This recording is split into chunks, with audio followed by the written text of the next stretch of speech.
Welcome, ladies and gentlemen. Today we're going to check out the Magic-a-Sorc non-pet setup. I'm Alcast from alcasthq.com. Make sure to subscribe and ring the bell. So the pet versus a non-pet setup are very close together and both are viable. Like the non-pet setup actually has a little bit less DPS, but it's not a huge difference. I will showcase you that in a second. First, I'm gonna show you all the gear. Then we will check out the combat metrics, parse, rotation, and at the end I will showcase the outfit. Looking at this Shadow Mundus stone, like always, you want to be a Breton, 7% cost reduction, 100 magic recovery and spell resistance, which is very powerful in trial, so you take less damage. Max Magicka, 2k. Now all Magicka based races work. Breton simply has the best sustain. If you want, you could be a vampire for the 10% extra Magicka recovery, but it's not necessary. Just keep in mind, if you are in a dungeon or trial that has fire damage, you might want to reduce the stage to level 1, otherwise you're gonna get wrecked. Buff food, Arteum pickled fishbowl. You can also use the blue one, but this one is a little bit better. If you still have sustain issues, you could choose Clockwork, because now when I have potion active, you have like 1.1k magic recovery, and with Clockwork it goes up a lot. So this will be very helpful if you have sustain issues. Potions, spell power pot, major sorcery, major prophecy, major intellect. And it also gives you almost 8k magicka back. If you have this, medicinal use, it's a must-have. A lot of people forget it. 30% longer uptime on all these buffs, which means we can have 100% uptime on all that stuff. The gear set is the same as the other one. Sun, 2 pieces. Then we have False God, 5 piece, and Mother Sorrow front bar. Back bar, Maelstrom Inferno. So here I have all divine magic enchantments, 5 light, 1 medium, 1 heavy.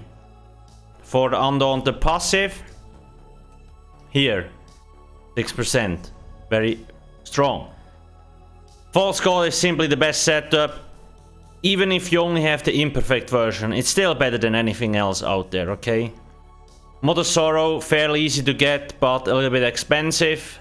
You could also use Julianos here, but Mother Sorrow, it's a very good set, so make sure to go get it. We have 3 Bloodthirsty, all spell damage, Flame Inferno stuff with precise trait and a flame enchantment, and on the back bar we have a weapon damage glaive with an infused trait, so we get like the 452 spell damage for the full duration. That's a lot of extra damage. I mean, when I look at this, I have 2.1 now, 3.1. Obviously that's with other buffs and so on, but you see how big of a difference. It's almost like 500 now, all the raid dummy buffs activated. It's basically 500 extra spell damage, and that's a lot of spell damage.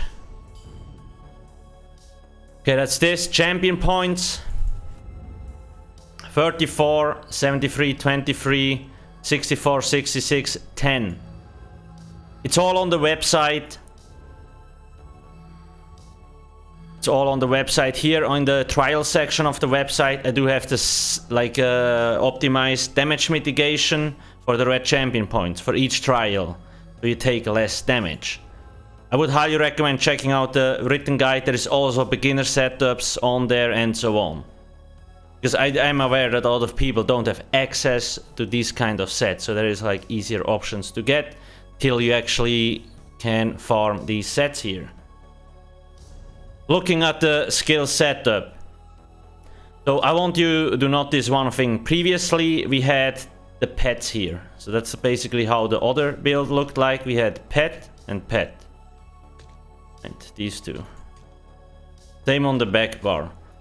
So literally all you have to do is remove these and replace them with other abilities, and because most dots are simply not worth it, you want bound H's on both bars to give you the 8% max magic on both bars.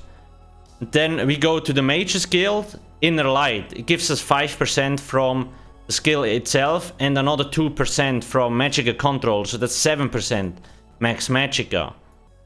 Then on the back bar Because previously, the bird, we never really activated it, but it still dealt damage. The scamp did damage, and now we just use degeneration instead. That's the whole, like, and instead of Daedric Prey, we use Haunting Curse. Because Haunting Curse, it lasts for like 12 seconds, and it explodes twice. So we have more time to actually spam Elemental Weapon. So Crystal Frags again, we only use this on when it procs. Haunting Curse, kind of like similar to a dot, I guess. Elemental Weapon, this is our spammable. We don't use this, it's just passively here. I mean, it's a lot of extra Max Magicka, Shooting Star. You use this on AoE fights, or otherwise we just also have it here to get another 2% more Max Magicka. Then Unstable Wall of Fire. We rotate around this ability because it needs to be up all the time. It has a 10-second duration, and because of the Maelstrom weapon. And we always activate this and Dechant together because they have a similar uptime. Channel Acceleration to get the minor force buff. It holds 35 seconds, so it's very easy to keep up. Hardened Ward is your shield, your defensive ability. You get hit, this bolsters a lot of damage. Dechant, another damage over time effect. Theoretically, you could run Soul Splitting if you want a little bit more AoE damage. But Dechant is a little bit stronger than Soul Splitting. Again, Bound Ages and the Storm Outro.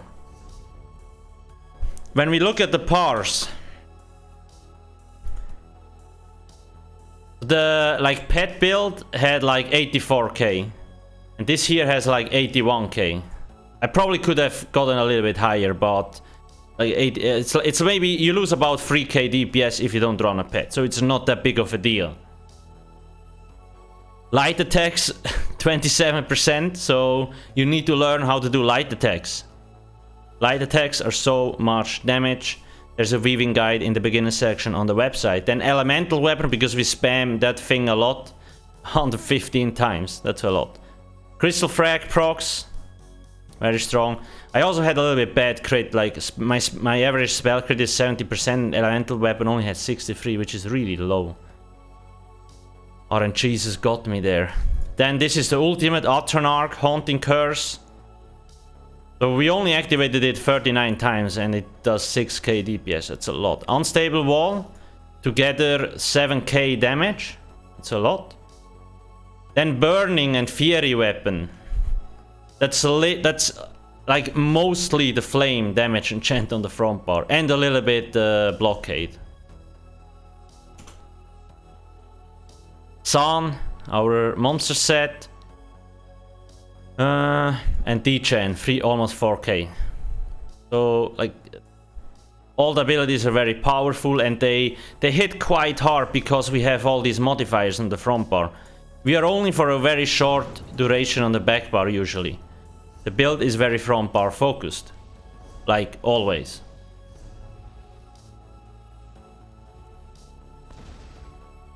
Now, keep in mind this Parse was done with a full target dummy setup. So it's like Siroria Mother Sorrow. But the raid build, you want False God. Siroria is really only a Parse, a target dummy humper set. Nobody uses it in a raid actually. Except people that want to lose DPS. Okay, that's this. So do quickly, actually before we start the rotation, gameplay, quick cast, ground abilities on. You need this on, because that way you can drop your Storm Outro and weapon swap instantly, which will increase your DPS. Otherwise you have to press it twice to get it to drop, and sometimes it bugs out and then your rotation is RIP. So now for the rotation, Haunting Curse always needs to be on the target. It's very easy to keep it up, right? Then when Blockade runs, you want to keep Blockade up. So we do Blockade, Light Attack, Degeneration, Weapon Swap. Then we spam the shizzle out of Elemental Weapon, and every time Crystal Frag procs, you throw a Crystal Frag.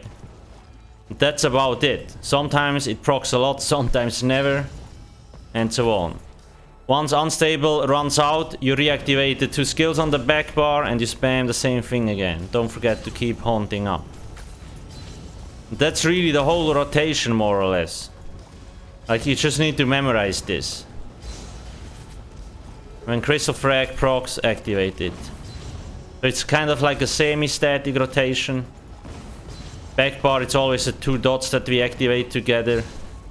In front bar, we just need to keep hunting cars up and then spam elemental weapon, and when Crystal Frag procs, activate Crystal Frags. Channeled acceleration, gotta keep track of it. It's 35 seconds long, so it's not that big of a deal to keep it up. But yeah, the rotation is fairly simple. You don't necessarily... It's easier with a dot tracker, but you don't necessarily need one. Then, light attacks between abilities. It's the #1 DPS loss, and a lot of people forget it. You do light attack, ability, weapon swap, light attack, ability, light attack, ability, weapon swap, light attack, ability. Always do a light attack. And I try to do as many light attacks on the front bar as possible, because it's probably more DPS, because we have Mother Sorrow on the front bar. But yeah. You just need to do 1 light attack between each ability, and then you should be fine. You can calculate your light attack ratio if you want. So just divide your light attacks, like compare your time with light attacks. Okay, easy peasy. So this through the time, if I recall correctly, or something like that. There's also other one for it, but whatever. Now, one last thing, in case you have sustain issues and you don't want to run Clockwork, you could run Spell Sim or Dark Exchange. Dark Conversion. Because it transfers stamina into health. Health and Magicka. And it gives you actually a lot. But it has a cast time, so I don't really like it. But it's another option you have. But with Breton and False God, you should be fine anyway. Yeah, that's it. I will try to work on like getting a better visualization on the website for rotations, because yes, there is text there, but I think it's quite confusing, especially if you're new to the game, and I need to figure out how to simplify the rotations so it's like you can understand that stuff easier. But yeah, it will probably take me a while, so I'm not sure when I will do that, because I also gotta write my bachelor thesis. The outfit is the same thing as from the other build video. Abba's Watch, Dragon Guard, all that stuff. Then we have Blood Gold, Palatine Coral, and this is the Silver Server skin. It's not, it's Sanctified Silver from Asylum. So you lose a little bit of DPS, but not so much. And it looks like a lot of people prefer a non-pet Zork over a pet Zork. So that's just this. If you have any questions, ask me in the comment section below. Thanks for watching. Check out a few other videos here. Don't forget to subscribe and hit the juicy like button. Bye bye.